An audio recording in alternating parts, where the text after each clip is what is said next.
はい。今日はね、この焚き火台を使って、焚き火、ちょっと寒いのでね、焚き火していきたいと思います。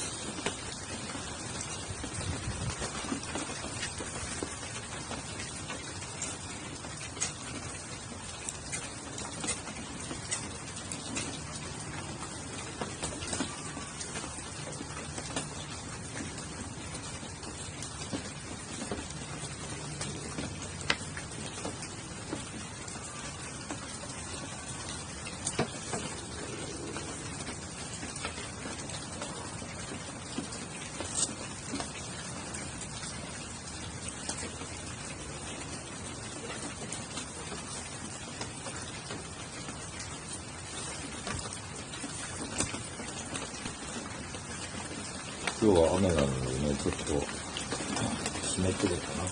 今日は湿度が高いんで、うまくついてくれるといいのですが、なんとなくこれでいけそうですね。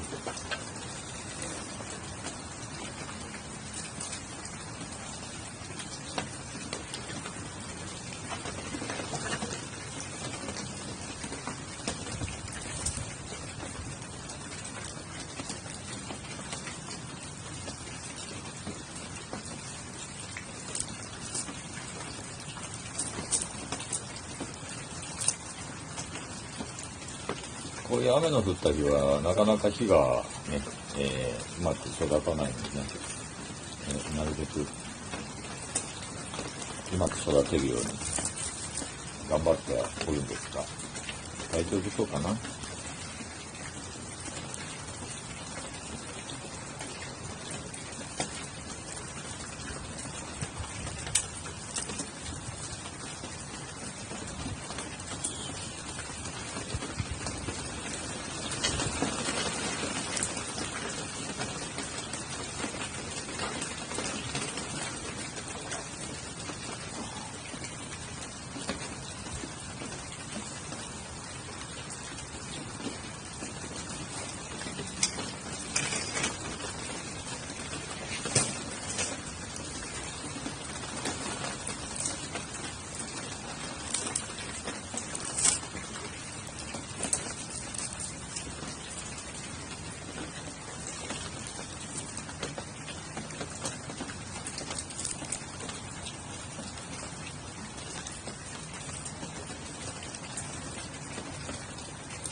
葉っぱも燃やします。